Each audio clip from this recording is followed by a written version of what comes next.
جس میں نے ایک جہلم کے شریر انسان کا میں نے وہ عرصے سے چیلنج کر رہے علماء اہل سنت کو، میں نے اس کو کہا اب آخر سامنے اب چینل پہ بات ہو، آؤ۔ ہم تو پہلے منہ نہیں لگاتے تھے یار چھوڑو، وہ سمجھتے کہ یار اور ہماری عوام بھی سمجھتی ہے او جی اس بدتمیز کا جواب دینے کے لیے مولویوں میں سا ہی نہیں، یہ کل کے بچونگ رہے، ہم نے ان کے بڑے بڑے دادوں کو ناکل چنے چبائے ہوئے۔ ہاں میں لمبی باتیں نہیں کرتا، انشاءاللہ جس دن آمنے سامنے معاملہ ہوگا یہ ساری دنیا دیکھے گی۔ میں نے یہ شرط رکھی ہے ہماری یہ گفتگو ٹی وی چینلز پہ ہوگی، اور چینلز والا رولا بھی ختم ہو گیا، چینلز نے ہم ہی بھرنی، ہاں ہم چلائیں گے۔ مفتی صاحب آپ آئیں ڈیبیٹ ہو، ہم نہ چلائیں، ہم چلائیں گے۔ اب انشاءاللہ ہم آپ کو بتائیں گے حق کیا ہے۔ آپ نے کلپ ملاحظہ کیا کہ مفتی صاحب مرزا جہلمی کو مناظرے کا چیلنج دے رہے ہیں۔ میرے خیال کے اندر یہ جو مناظرہ ہے، یہ اس طرح کے چیلنج دینا، اس طرح کے کام کرنا، میرے خیال میں قریشی صاحب آپ ایک علمی شخصیت ہیں اور آپ جو کام کر رہے ہیں وہ اس سے کہیں اچھا ہے، اور یقیناً مفتی صاحب ایک علمی شخصیت ہیں اور اس سے پہلے بھی وہ کئی مناظرے کر چکے، لیکن یہ بندہ جو ہے یہ اس سے پہلے بھی کئی موقعوں کے اوپر بھاگ چکا ہے۔ مفتی طارق مسعود کے سامنے وہ ٹھہر نہیں سکا، بلکہ اس نے مختلف بانے کیے، ہیلے کیے، اور اس کے بعد وہ بھاگ گیا، سامنے نہیں آیا۔ اسی طرح سے اور بھی کچھ علماء کرام ہیں جو ان کو دعوت دے رہے ہیں لیکن وہ سامنے نہیں آ رہے۔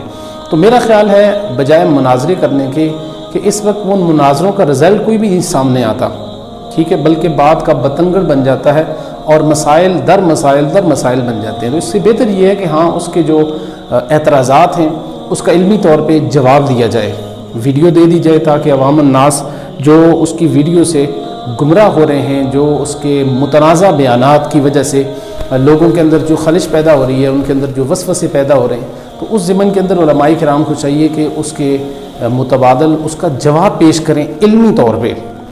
ٹھیک ہے، یہ درست طریقہ کار ہے۔ اور مزید یہ ہے کہ یہ بندہ تو آئے دن ایک نئے سے نئے فتنے کی طرف جا رہا ہے، اور ہر دن بلکہ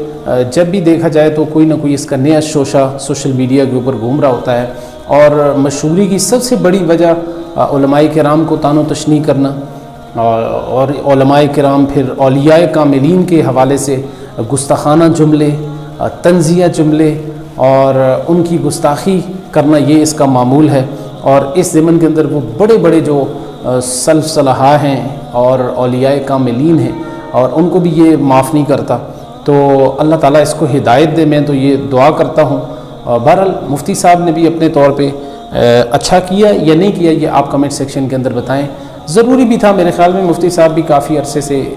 اس کو برداشت بھی کر رہے تھے، لیکن یہ کہ اب جب بات حد سے زیادہ بڑھ جائے تو پھر کچھ نہ کچھ کرنا پڑتا ہے، ورنہ عوام الناس کے ذہنوں کے اندر بھی آنا شروع ہو جاتا ہے کہ شاید علماء ڈرتے ہیں اور اس لیے سامنے نہیں آتے، ٹھیک ہے۔ اور بہرحال اللہ تعالیٰ ایسے فتنوں سے اور شر پھیلانے والوں سے، خصوصاً دین کے حوالے سے ایسے لوگوں سے ہمیں محفوظ و مامون فرمائے۔ السلام علیکم ورحمۃ اللہ وبرکاتہ۔